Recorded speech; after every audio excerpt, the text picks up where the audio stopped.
Taoiseach has this evening apologised for his controversial radio interview on RTE yesterday morning. Mr Cowen said he was sorry for the quality of the interview he gave to Morning Ireland, but that he didn't intend any disrespect to the country or the people. Speaking within the last hour, he said it wasn't his best performance in an interview and he apologised for that. However, he said there was no basis for the assertions made by his political opponents. The Taoiseach's comments follow widespread criticism of his performance during the interview. The story of the Taoiseach's Morning Ireland interview gathered momentum throughout yesterday. That was amply reflected in this morning's papers. But it wasn't just at home that Mr Cowen and the government found themselves in an unwelcome spotlight. Internet publications, large and small, highlighted the story too. The pickup has been absolutely massive. I mean, we've seen this, scale across 26 countries globally, and this all happened from the time the interview on Morning Ireland at 9 o'clock yesterday to midnight. I mean, it really was. It has become a global story. As they arrived for this morning's cabinet, ministers focused on the part played by Fine Gael's Simon Coveney, insisting he should withdraw the claim at the centre of the row. But one cabinet member went further. He said the impact of the row was bad, lessons would have to be learned. It had distracted, he said, from the Fianna Fáil meeting. We'll take stock in terms of what has happened and learn lessons from it and reflect on the entire 2 days. There was some very good work done during the 2 days, which obviously didn't get the focus or the priority that they deserved, particularly the session on unemployment and the session dealing with NAMA, which I think were two very good sessions that were organised, and I think that will have an impact in terms of policy formulation in the weeks and months ahead. And do you think that's the end of it? Yes, yeah, I think I do. Then, an hour ago, a chastened Brian Cowen emerged from government buildings to apologise for his performance in that controversial interview.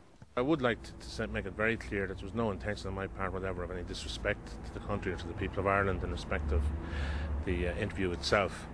It wasn't my best interview, having heard it again on tape because of the hoarseness in my voice, but it was prepared for over the weekend.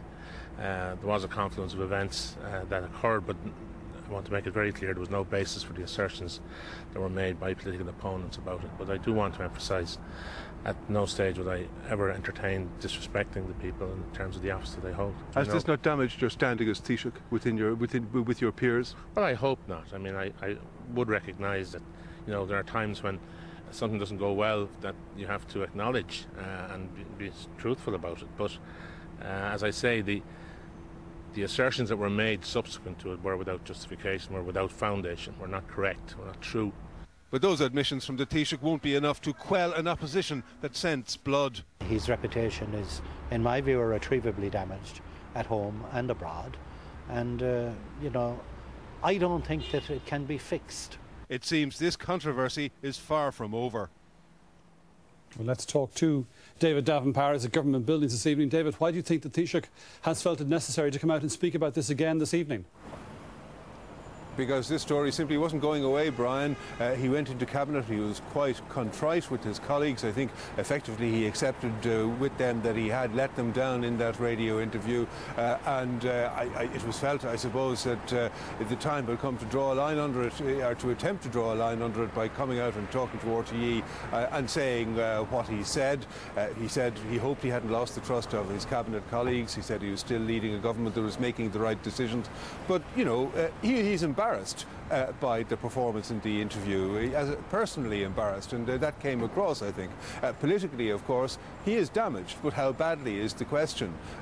He's got a little bit of a breathing space in that the Dáil isn't back for a couple of weeks, so the parliamentary party won't be meeting, but obviously the tom-toms are already beating. This was a bad performance by any means, by any yardstick, and it's not the first time Mr Cowen has turned in a bad media performance at a time when the spotlight is on his government as never before. I suppose the question that ministers and backbenchers alike have to ask themselves is this the man to sell a very difficult budget? Is this the Taoiseach to lead them into by-elections and possibly a general election? I'm sure they're asking themselves those questions. We'll have to wait and see what answers they come up with. And in terms of exactly what he's saying, he's apologising for the poor quality of the interview. He's conceding, but he's rejecting any suggestion that he was ill-prepared, although he hopes he hasn't shown disrespect to people. Well, look, he's rejecting vehemently any suggestion, to put it frankly, that he was under the weather in some shape or form. He's saying that he would not disrespect the Irish people by putting in a performance like that. He's acknowledging that yes, it was a bad performance. He says again he was hoarse, but on a number of occasions during the interview, more of which you'll hear later in this programme, he rejects with some vigour and force the central allegation made by Simon Coveney, although he doesn't actually refer to it specifically. He says he would never disrespect the Irish people by although he doesn't say it, effectively being under the weather during a media performance. All right, Davin, thanks for that. And as you say, we will be hearing more of that interview later in the programme.